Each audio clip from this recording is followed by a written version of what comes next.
증거드리는 주의 말씀은 말라기 3장입니다. 말라기 3장, 그리스도와 그의 사자의 예고입니다. 말라기 3장은 특별한 계시가 나타나고 있는데, 그것은 그리스도의 사자와 그리스도의 나타남을 예고하고 있고, 그리스도의 나타남의 예고를 통해 그리스도의 뜻과 그 뜻을 이루는 법과 그리스도의 성결의 역사를 알 수 있고, 그리스도의 뜻을 이루는 법으로 11조와 헌물의 법을 증거하고 있고, 11조와 헌물의 예비자인 예수 그리스도와의 관계를 바르게 설명하고 있으니, 본장은 그리스도인들의 신앙의 바름을 증거하고 있습니다. 지금까지 일반적으로 생각할 때에 말라기 3장은 헌물과 11조가 기록된 장으로만 생각해 왔지만, 그것뿐이 아니고 특별한 계시가 있습니다. 그 특별한 계시는 그리스도의 사자와 그리스도에 대한 예고가 있습니다. 그리고 하나님의 심판에 대한 말씀도 기록이 되어 있어요. 말라기 3장 1절에 만군의 여호와가 이르노라, 보라 내가 내 사자를 보내리니 그가 내 앞에서 길을 예비할 것이요, 또 너희의 구하는 바 주가 호련히 그 전에 임하리니 곧 너희의 사모하는 바 언약의 사자가 임할 것이라. 여호와께서 자기의 사자를 보내서 여호와의 앞에서 길을 예비한다는 것입니다. 사자를 보내서 길을 예비한다. 많이 들어본 이야기죠.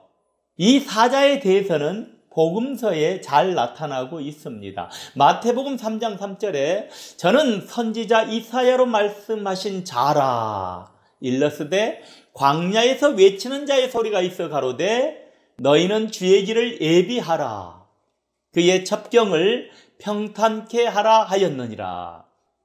여호와께서 자기의 사자를 보내서 여호와 앞에서 길을 예비하는데, 이 사자는 여호와께서 보내서 길을 예비하는 광야에서 외치는 자의 소리입니다. 그가 누구입니까? 세례 요한입니다. 그러니 이것은 누구의 이야기다? 세례 요한에 대한 이야기입니다. 주의 사자가 길을 예비할 것이라는 세례 요한의 이야기가 신약 성경인 복음서에도 나타나고 있지만은 구약 성경인 말라기서나 또는 이사야서 또는 여러 성경에서 많이 나타나고 있어요. 이사야서는 40장 3절에서 5절에 기록이 되어 있습니다. 일반적으로 말라기 3장은 대체로 헌물과 11조에 대한 장으로만 생각하고 있지만은, 그러한 것들보다 더 중요한 것은 참으로 주의 길을 예비하는 주의 사자가 나타날 것이 기록되어 있는데, 사람들은 너무나 중요한 이것을 덮어두고 무엇만 얘기한다? 헌물 그리고 11조 이야기만을 하고 있다. 그러니 우리가 성경을 발췌한다는 것이 얼마나 중요한 것인지 모릅니다. 그리고 주의 사자가 나타나서 길을 예비하고 난 후에 모든 것이 끝나는 것이 아닙니다. 본장 본절에 주가 호련히 그 전에 임하리니 곧 너희의 사모하는 바 언약의 사자가 임할 것이라. 우리가 오랫동안 사모하며 구하며 기다린 언약의 사자가 호련히 임하실 것이라는 것입니다. 이 말씀은 주의 사자가 길을 예비하고 난 후에는 호련히 언약의 사자인 우리 주가 임한다는 것입니다. 호련히 언약의 사자인 우리 주가 임한다는 것은 어떤 것입니까? 아무도 알지 못하는 사이에 주가 불시에 임재한다는 것입니다. 호련히. 이것은 주의 사자가 나타나서 주의 길을 예비하고 있는 것 같았는데, 어느 날 아무도 모르게 호련히 주가 나타난다는 것입니다. 이처럼 주님께서 호련히 임재하시니 우리가 알지 못하는 사이에 주님을 놓쳐버릴 수도 있다는 것을 알아야 하는 것입니다.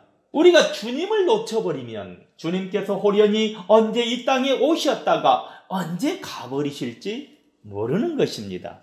주님께서 2000년 전에 이 땅에 오셨다가 호련히 하늘로 올라가 버리셨는데 당시에 유대와 예루살렘에 가던 수많은 사람들은 오신 주님을 몰랐던 것입니다. 유대와 예루살렘에서 많은 사람들이 주님을 만났지만 그들은 그가 주님이신지 모르고 주님을 만났던 것입니다. 그들이 주님을 만났지만 주님을 영접하지 못하고 놓쳐버리고 만 것입니다. 우리는 이러한 일이 없어야 합니다. 그러려면 우리는 주의 사자가 길을 예비할 때 밝히 바르게 알아야 합니다. 그렇다면 유대 땅에 오신 주님은 어떤 주님으로 임하신 것입니까? 본절에 언약의 사자가 임할 것이라 그랬죠. 유대 땅에 오신 주님은 언약의 사자로 임하십니다. 주님은 언약의 주님이십니다. 우리는 예수 그리스도께서 언약의 주님인 것을 알고 있습니다. 성경 공부가 중요하다는 것을 여기에서 알 수 있습니다. 성경 공부를 하지 않으면 이와 같은 말씀을 그저 아무 생각 없이 지나쳐버리죠. 평소에 성경 공부를 꾸준히 하게 되면은 성경 곳곳에 이와 같은 중요한 말씀들이 많이 있다는 것을 알 수 있습니다. 그러니 성경 공부를 많이 해야 돼요. 말라기 3장 2절에 그의 임하는 날을 누가 능히 당하며 그의 나타나는 때에 누가 능히 서리요. 그는 금을 연단하는 자의 불과 표백하는 자의 잿물과 같을 것이라. 그의 임하는 날을 누가 능히 당하며 그의 나타날 때를 누가 능히 서리요 그랬어요. 그가 임하는 날, 오시는 날, 그가 오시는 날을 누가 견디어내며 그가 나타날 때 누가 능히 서겠느냐라고 했습니다. 주님께서 임하여 나타나면 그 주님의 모습을 보고 견디어내거나 버텨내지 못해서 살아남을 자가 없다는 것입니다. 그가 임재해서 어떻게 나타나는 것입니까? 그는 본절에 금을 연단하는 자의 불과 같다 그랬어요. 그의 임함은 금을 연단하는 자의 불과 같이 임한다 이 말이에요. 여기에서 깨달아야 할 것은 그가 나타날 때는 금을 연단하는 자의 불과 같이 나타나니 우리가 불에 연단한 금이 되어야 한다는 것입니다. 우리가 임하실 주님 앞에서 견디려면 불에 견디는 금이 되어서 불순물이 없는 순수한 금이 되어야 합니다. 불순물, 더러운 제약이 없는 순수한 금이 되어야 한다 이 말이에요. 그래야 우리가 주님 임하시는 그날에 견딜 수 있습니다. 그러면 금에 대해서 알아야겠죠. 영적으로 금은 믿음을 의미합니다. 이 금은 우리가 주님을 만날 수 있는 믿음입니다. 금이라도 어떤 금? 불로 연단한 금이어야 합니다. 믿음이라도 불로 연단된 믿음이어야 주님을 만날 수 있습니다. 연단한 금에 대해서는 요한계시록 3장 18절에 이렇게 기록이 되어 있어요. 내가 너를 권하노니 내게서 불로 연단한 금을 사서 부요하게 하고 흰옷을 사서 입어 벌거벗은 소체를 보이지 않게 하고 안약을 사서 눈에 발라 보게 하라. 주님께서는 불로 연단한 금을 사서 부요하라고 하십니다. 우리가 불로 연단된 금이 많아서 부요해져야 합니다. 불로 연단한 금을 많이 사서 부요해지지 않으면 누구를 만날 수 없다? 주님을 만날 수 없습니다. 금이 믿음을 의미하니 불로 연단한 믿음이 많아져서 부요해져야 합니다. 그래서 우리 주님께서는 불을 던지러 왔다라고 하셨어요. 누가복음 12장 49절에 그 말이 나오는데요. 내가 불을 땅에 던지러 왔노니 이 불이 이미 붙었으면 내가 무엇을 원하리요. 여기 우리 주님께서 말씀하시기를 내가 세상에 불을 지르러 왔다 이거야. 이 불이 이미 붙어서 타올랐다면 내가 무엇을 더 원하겠느냐라고 하신 거예요. 주님께서 던지시는 불이 무엇을 의미하는 것일까요? 어떤 불일까요? 말라기 2장 5절에 레위와 세운 나의 언약은 생명과 평강의 언약이라. 내가 이것으로 그에게 준 것은 그로 경외하게 하려 함이라. 그가 나를 경외하고 내 이름을 두려워하였으며.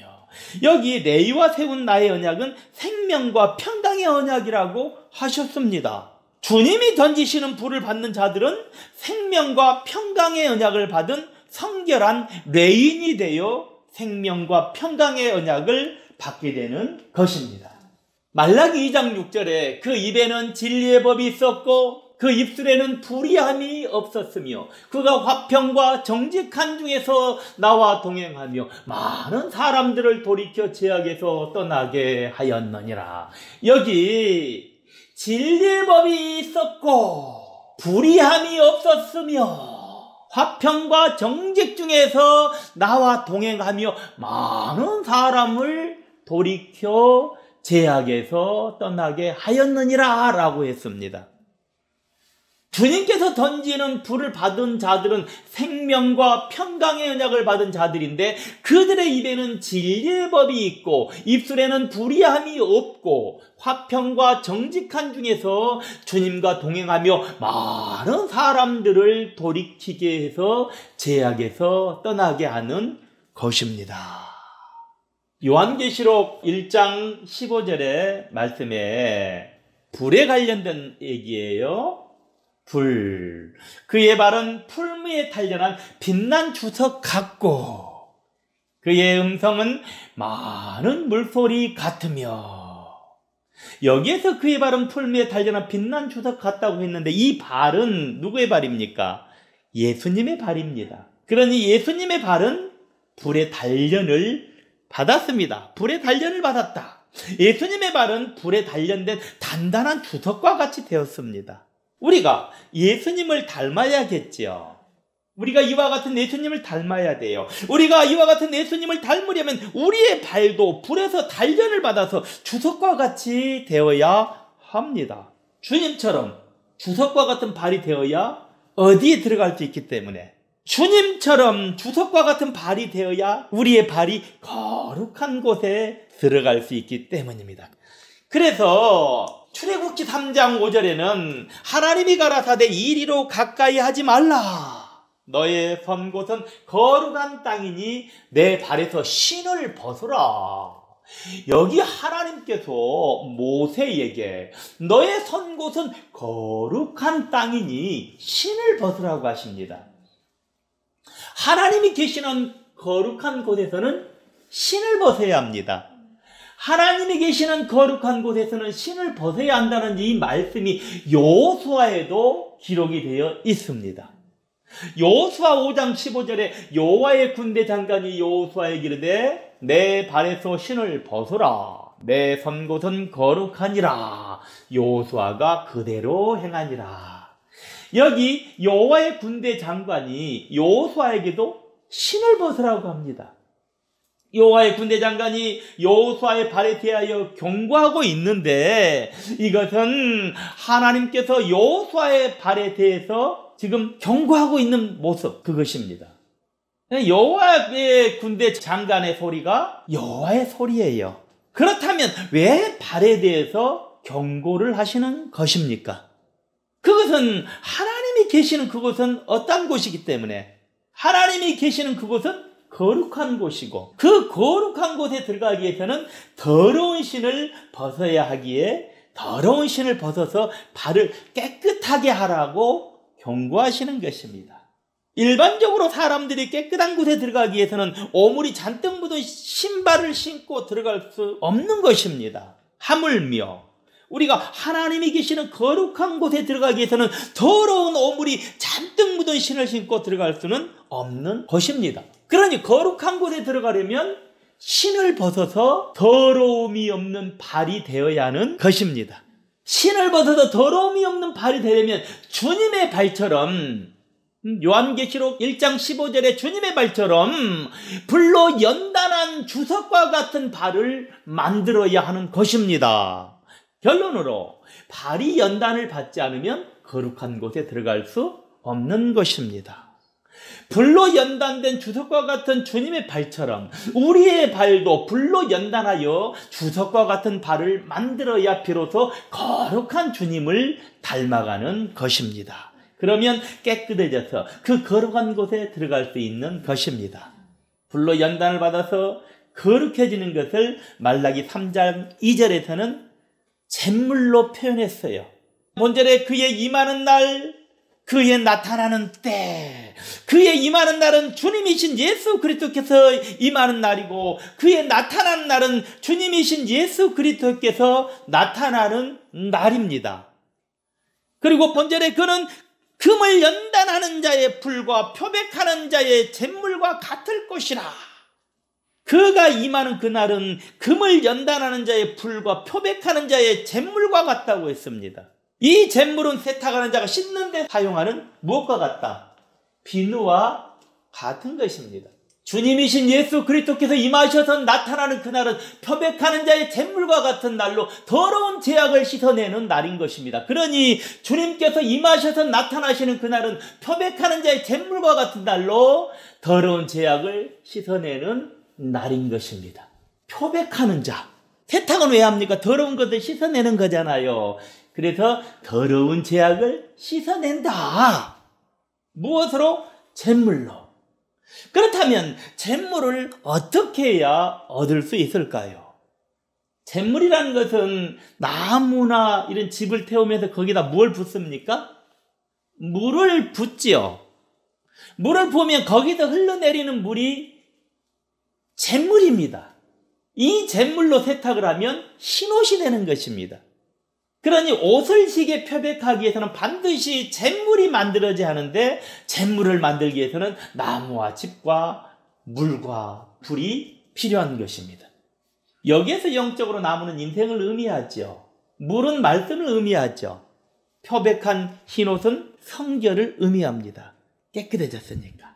표백되어져서 희게 되었으니 성결해진 것이고, 성결해졌다는 것은 거룩해졌다는 것이고, 거룩해졌다는 것은 거룩한 곳에 들어갈 수 있다는 것이고, 거룩한 곳에 들어갈 수 있다는 것은 더러운 신발을 벗고, 즉 더러운 죄악을 씻어내고 어디에 들어갈 수 있다?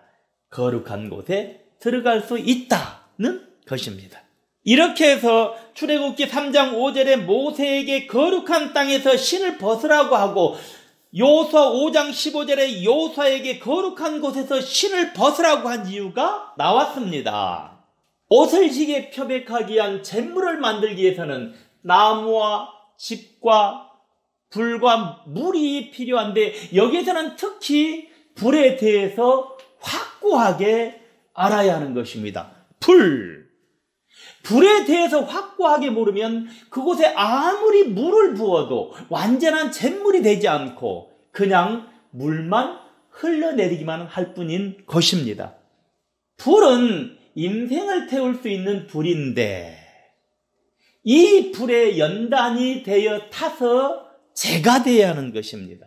인생이 이 불에 연단되어 타서 모두 재가 되어버리면 옷을 표백할 수 있는 잿물이 되는 것이고, 인생이 불에 연단된 정금이 되는 것이고, 불에 단련된 주석과 같은 발이 되는 것입니다.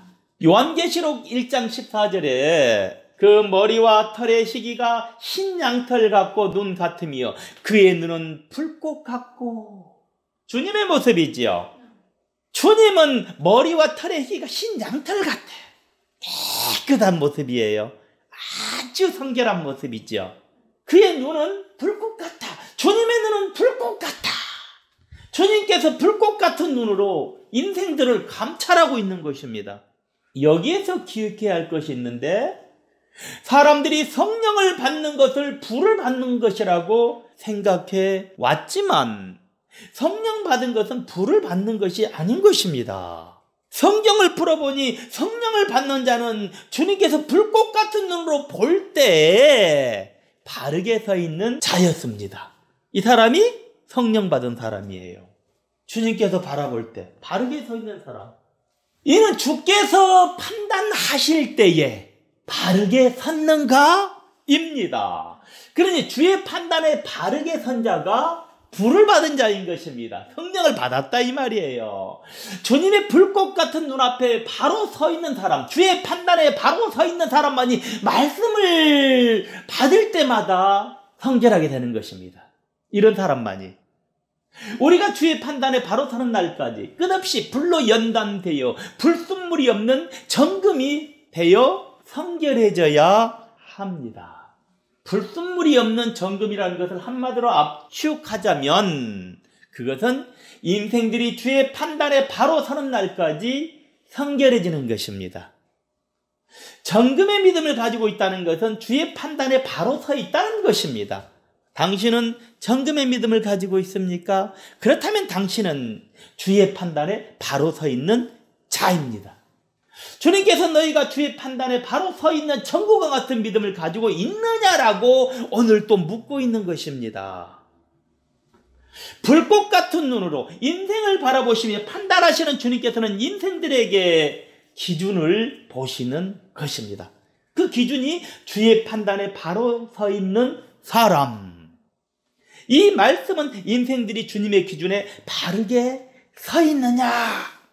오늘 인생들이 주님의 기준에 바르게 서 있느냐?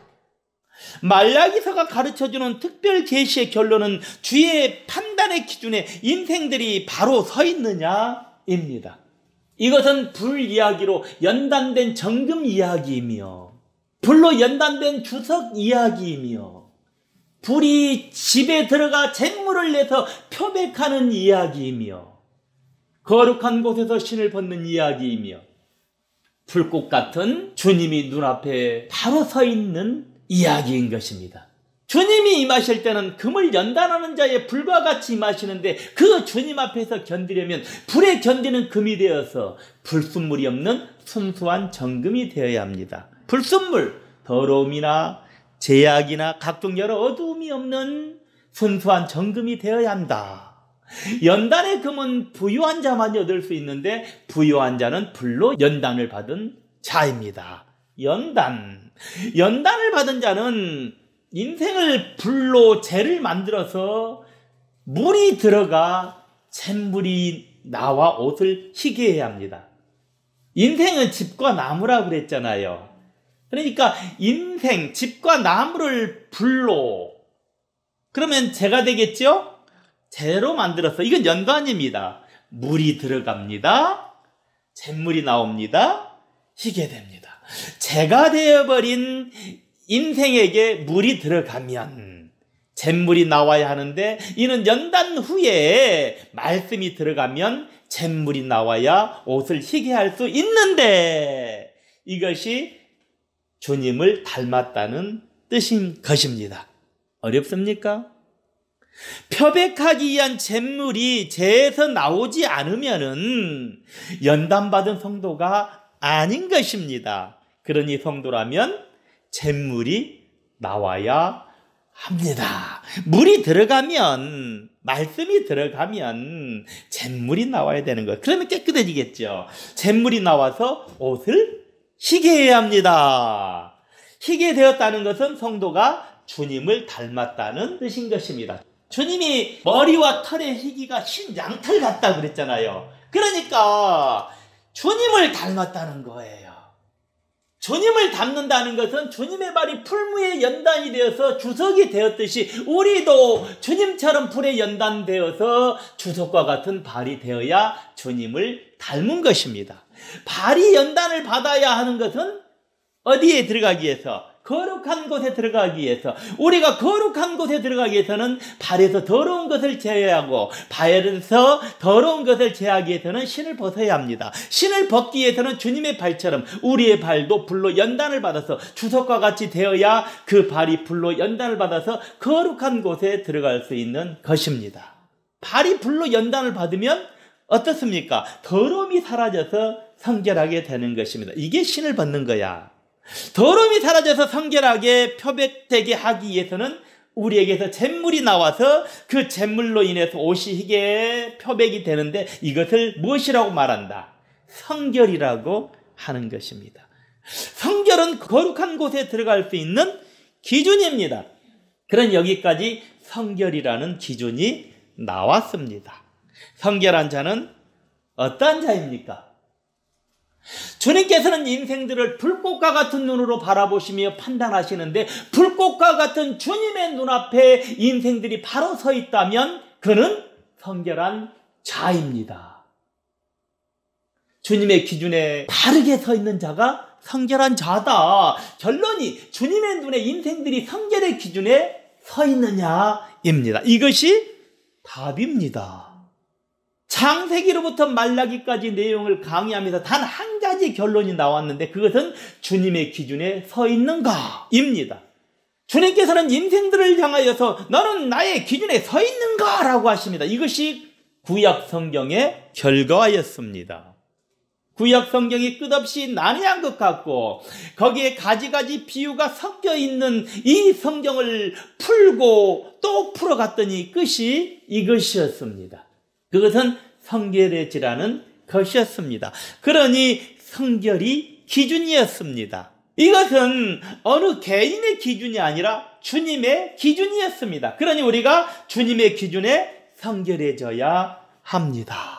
이것이 말라기서가 가르쳐주는 계시이며 전체의 구약이 가르쳐주는 특별 계시였습니다. 그 이상도 그 이하도 아니었습니다.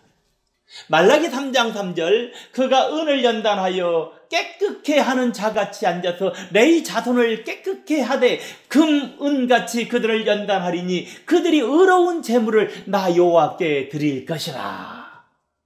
언약의 사자가 누구라고 그랬어요? 그리스도. 언약의 사자로 임하실 그가 오셔서 은을 연단하여 깨끗게 하는 자같이 할 것이라는 것입니다. 은은 무엇입니까? 영적으로 은이 의미하는 게 무엇입니까? 성결을 의미합니다. 금을 믿음을 의미한다면 은은 무엇을 의미한다? 성결. 그러니 은처럼 성결해진다는 것입니다. 말라기 3장 1절에서 2절의 결론은 말라기 3장 3절에 성결해지기 위해서입니다. 성결이 기준입니다. 그러니 성결이라는 답이 나왔습니다. 이처럼 성결이라는 답을 만들기 위해서 성경은 여러 가지로 표현하고 있는 것입니다. 하나님께서는 왜 이렇게 성결이라는 기준을 만드신 것일까요? 본절에 그들이 의로운 제물을 나 여호와께 드릴 것이라. 여호와 하나님께서 성결이라는 기준을 만드신 것은 의로운 제물을 여호와께 드리기 위해서입니다. 이것은 거룩한 제사를 드리기 위해서입니다. 모든 결론이 하나님 찬양을 위해서 이렇게 한 것입니다. 이것이 모든 결과의 결론이었습니다. 왜냐하면 하나님께 드려지는 것은 거룩한 것이 아니면 안 되기 때문입니다. 그리고 성결한 것이 아니면 안 되기 때문입니다. 여기에서 거룩한 것이나 성결한 것이라는 것은 구별된 것을 말합니다. 구별되었다. 그러니 하나님께 드리는 것은 모두가 구별하여 드리는 것입니다. 여러분 11조를 하나님께 드리잖아요. 그것은 내 것과 하나님 것을 구별한다는 의미도 있는 것입니다. 하나님의 것을 구별하였다. 구별하는 그 순간에 그것이 어떻다? 성결하고 거룩된 것입니다. 그러니까 정성을 다하여서 하나님께 드리는 것입니다. 구약의 하나님께 제사를 드릴 때는 아무 것이나 드릴 수는 없는 것입니다. 구별해서 드리는 거예요. 그러니 가장 좋은 것, 가장 훌륭한 것, 가장 깨끗한 것, 이것을 구별해서 드리는 거예요. 레위 자손을 깨끗게 하되 금, 은같이 그들을 연단하리니 그랬죠, 본절에. 인간들을 끝없이 성결시키고 구별해서 그들로 하여금 레위인을 만드는 것입니다. 여기에서 레위인들은 하나님을 섬기는 자들을 의미합니다. 우리가 하나님을 섬기는 자가 되려면 성결하게 되고 구별되어서 레위인들이 되어야 합니다. 이러한 과정을 거치지 않으면 절대로 하나님을 섬기는 레위인들이 될 수 없습니다. 그러니 말라기 3장 1절에서 3절까지 해서 말하는 성결에 이르는 단계를 거쳐야 합니다. 그 누구도 이러한 성화의 단계를 거치지 않고는 절대로 레위인이 될 수 없는 것입니다. 이러한 가르침을 주는 것이 구약의 가르침의 결론입니다. 우리가 성결의 단계까지 가야 레인이 될 수 있고, 우리가 레인이 되어야 의로운 제물을 드려 거룩한 제사를 드릴 수 있습니다. 우리가 성결의 단계까지 가서 하나님을 섬기는 레인이 되어서 의로운 제물을 드려서 거룩한 제사를 드리는 것입니다. 이러한 거룩한 제사가 영이신 하나님께 드리는 신령과 진정의 예배인 것입니다. 이것은 모세가 신을 벗고 여호수아가 신을 벗어서 거룩한 하나님 앞에 선 것과 같은 것입니다. 이것은 우리도 발을 연단해서 하나님 앞에 설 수 있는 성결한 자들이 될 수 있다는 것입니다. 발을 연단했다는 것은 더러운 신을 벗었다. 그리고 의로운 제물을 여호와께 드려서 거룩한 제사를 드려서 하나님을 찬양할 수 있다는 것입니다. 말라기 3장 4절 위에 이제 헌물에 대해서 나오는데요. 그때 유다와 예루살렘의 헌물이 옛날과 고대와 같이 나 여호와께 기쁨이 되려니와. 답이 나왔죠. 그때에 유다와 예루살렘의 헌물이 옛날과 고대와 같이 나 여호와께 기쁨이 되려니와. 이렇게 해서 하나님께 드려지는 의로운 제물인 이 헌물이 하나님께는 기쁨이 된다는 것입니다. 이렇게 하지 않고는 아무리 하나님께 제물을 드려도 그 헌물은 하나님께는 기쁨이 되지 않는 것입니다. 아마도 구약시대의 예루살렘 성전에서는 헌물이 차고도 넘쳤을 것입니다. 그리고 언약의 사자인 우리 주께서 이 땅에 오셨을 때도 예루살렘 성전에 헌물이 차고도 넘칩니다. 그러나 드려진 헌물 자체가 중요한 것이 아닙니다. 그 헌물이 과연 하나님께서 기뻐하시는 헌물이냐가 중요한 것입니다. 그래서 우리 주님께서는 녹군으로 채찍을 만들어서 성전에서 다 엎어버리셨잖아요. 그것은 하나님께서 기뻐하시는 헌물이 아니라는 것입니다. 이것은 우리 하나님께서 헌물을 드렸다고 하나님께서 무조건 좋아하시는 것이 아니라는 것입니다. 우리 하나님께서는 이렇게 해서 드려진 것만 받으신다는 것입니다. 말라기서 3장 4절은 이렇게 해서 이러한 과정을 거쳐서 하나님께 드려지는 헌물이 하나님이 기뻐하시는 의로운 제물의 모습이라고 특별 계시로서 가르쳐주고 있는 것입니다. 이렇게 하지 않고 드리면 하나님께서는 받지 않으십니다. 헌물을 드렸다고 다 하나님께서 받는다고 착각하지 마시기 바랍니다. 이러한 헌물을 하나님께서는 받으십니다. 그러니 말라기 3장이 얼마나 중요한 장인지 모릅니다. 하나님께서 기뻐하시지도 않으시고 받지도 않으신데 백날 드려봤자 그것은 아무 소용이 없는 것입니다. 구약의 시대의 예루살렘 성전에서는 헌물이 차고도 넘쳤지만 하나님께서는 기뻐하지 않으셨어요. 그리고 언약의 사자인 주께서 이 땅에 오셨을 때도 예루살렘 성전에 헌물이 차고도 넘쳤지만 우리 주님께서 기뻐하지 않으셨습니다. 우리 말라기서를 보면서 누가 성전문을 닫았으면 좋겠도다라고 하시는 하나님의 탄식의 소리를 여러분 들어보셨잖아요. 그들은 절대로 성결하지 않는 그런 모습들이었어요. 그러니 하나님 탄식하는 거예요. 우리는 하나님이 기뻐하시는 헌물을 드려야 합니다. 성도들이 모여서 하나님께 경배를 드릴 때 그 경배가 하나님이 기뻐하는 경배냐, 그렇지 않으면 하나님이 기뻐하지 않는 경배냐가 중요합니다. 하나님께서 기뻐하는 예배를 드리는 것이 우리의 사명인 것입니다. 이것이 제가 가지고 있는 사명이며 내 후대 사람들이 받아서 전해야 하는 사명인 것입니다. 그렇다면 오늘 교회마다 과연 하나님이 기뻐하는 예배를 드리고 있습니까? 그렇지 않으면 인간이 내가 기뻐하는 예배를 드리고 있습니까? 내가 기뻐서 교회 나온 거 아닙니까? 이 예배는 내가 기뻐하는 예배하고는 관계가 없는 것입니다. 이것은 상대에게 선물을 할 때도 적용이 되는 말씀인데, 물론 선물하는 사람이 좋아서 선물할 수도 있지만은 받는 상대도 그것을 기쁘게 받을 수 있어야 하는 것입니다. 그러나 그것보다는 상대의 마음에 실질적으로 합한 선물을 해야 그것이 상대에게 진짜 좋은 선물이 되는 것입니다. 오늘 교회마다 각자가 다 예배를 드리지만 그 예배가 하나님의 마음에 합한 예배여야 하나님께서 기쁘게 받으시는 예배인 것입니다. 그러니 교회는 하나님께서 참으로 온전히 좋아하시는 것이 무엇이냐를 알고 하나님께서 참으로 온전히 좋아하시는 것으로 드려야 합니다. 그러면 하나님이 기뻐하십니다. 하나님께서 참으로 온전히 좋아하시는 것이 무엇일까? 그리고 드려야 한다 이 말이에요. 내 아버지가 좋아하는 것이 무엇일까? 그리고 드려야 한다 이 말이에요. 내가 좋다고 무조건 드리고 내 마음에 든다고 해서 드려지는 예배는 좋은 것이 아닙니다. 우리가 하나님께 헌물을 드릴 때도 내가 좋아서 드리는 헌물이 아니라 하나님의 마음에 참으로 온전히 합한 헌물을 드려야 하는 것입니다. 말라기 3장 7에서 12절에 있을 11조의 헌물을 말하기 전에 먼저 말라기 3장 4절에 하나님께서 참으로 온전히 좋아하는 헌물은 이러한 것이라는 것을 먼저 설명하는 것입니다. 이 설명과 말라기 3장의 말씀을 우리 모두와 한국 교회는 신앙생활 중에서 깊이 기억해서 영원히 잊어버리면 안 됩니다. 이것이 비록 좀 어렵고 난해하다고 느껴질지라도 기억해야 합니다. 그래야 우리 하나님께서 기뻐하시는 것입니다.